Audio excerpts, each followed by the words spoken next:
ಶ್ರೀಮಂತನಾದ ಮಾತ್ರಕ್ಕೆ ಎದೆಯುಬ್ಬಿಸಿ ಮಾತನಾಡಬೇಡ.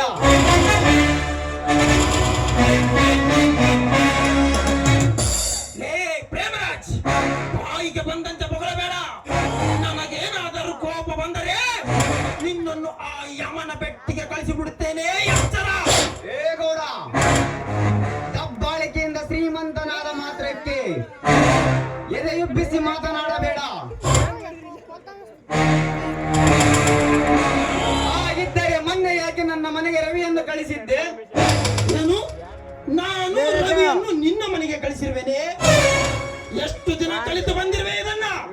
ಗೌಡ, ಕಲಿತು ಬಂದಿದ್ದಲ್ಲ, ಕಲಿತು ಬಂದವರನ್ನು ಒದ್ದು ಕಲಿಸುವೆ. ಪ್ರೇಮರಾಜ್, ಇಷ್ಟೊತ್ತಿನವರೆಗೂ ನೀನೇನೇ ಅಂದರೂ ಸುಮ್ಮನಿದ್ದೆ. ಬರಬರುತ್ತ ನಿನ್ನ ಮಾತು ದಾರಿ ತಪ್ಪಿ ಹೋಗುತ್ತಿದೆ. ಅಂದ ಮೇಲೆ ನಿನ್ನ ಆಯಸ್ಸು ಮುಗಿದಂತೆ ಕಾಣುತ್ತಿದೆ. ಏ ಗೌಡ, ಆಯಸ್ಸು ಮುಗಿದದ್ದು ನನ್ನದಲ್ಲ, ನಿನ್ನದು. ಪ್ರೇಮರಾಜರೇ, ಗೌಡ್ರೆ, ಯಾರ ಆಯಸ್ಸು ಕಡಿಮೆ ಆಗಿದೆ? ಇಲ್ಲಿ ನಿಂತಿದ್ದಾನಲ್ಲ ಈ ಪ್ರೇಮರಾಜ್, ಇವನ ಮನೆಯನ್ನು ನಾನು ಕಳ್ಳತನ ಮಾಡಿಸಿರುವೆನಂತೆ.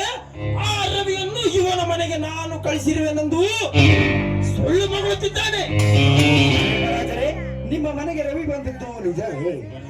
ನನ್ನ ಮನೆಗೆ ರವಿ ಬಂದದ್ದು ನಿಜ, ಕಳ್ಳತನವಾಗಿದ್ದು ನಿಜ. ಕಳ್ಳತನ ಮಾಡಿರಬಹುದು, ಆದರೆ ಗೌಡ್ರೆ ಕಳ್ಳತನ ಮಾಡಿರೋದು ಯಾವ ಗ್ಯಾರಂಟಿ? ನಮ್ಮೂರಲ್ಲಿ ನಿಮ್ಮಿಬ್ಬರನ್ನು ಬಿಟ್ಟು ಬೇರೆ ಯಾರಿಂದಲೂ ಸಾಧ್ಯವಿಲ್ಲ, ಅದು ನನಗೆ ಚೆನ್ನಾಗಿ ಗೊತ್ತು. ಪ್ರತಾಪ್, ಇವನಿಗೆ ಗೊತ್ತಿದೆ ಅಂದ ಮೇಲೆ ನಾವು ತಡ ಮಾಡಬಾರದು. ಇವನನ್ನ ಕಳಿಸುವುದೇ ಲೇಸು. ಬೇಡ ಗೌಡ್ರಿ, ನಾನೇ ಸರಿ ಮಾಡುತ್ತೇನೆ. ಪ್ರೇಮರಾಜರೇ, ನಾವು ರವಿಯನ್ನು ಕೇಳಿದರೆ ಗೊತ್ತಾಗುತ್ತದೆ ಅಲ್ಲ ನಿಮ್ಮ ಮನೆಗೆ ಯಾರವನನ್ನು ಕಳಿಸಿದ್ದೆಂದು. ಹಾಗಾದರೆ ರವಿ ಎಲ್ಲಿರುವನು? ಅವನ ಮನೆಯಲ್ಲಿರುತ್ತಾನೆ. ಪ್ರತಾಪ್, ಅವನೇನಾದರೂ ಸತ್ಯವನ್ನು ಒಪ್ಪದೆ ಆ ಪಾದನೆಯನ್ನು ನಮ್ಮ ಮೇಲೆ ಹೇಳಲು ಪ್ರಯತ್ನಿಸಿದರೆ, ಪ್ರತಾಪ್, ಸತ್ಯವನ್ನು ಬಾಯಿ ಬಿಡಿಸಲು ಚಾಟಿ ತೆಗೆದುಕೋ. ನಡೀರಿ ಹೋಗೋಣ.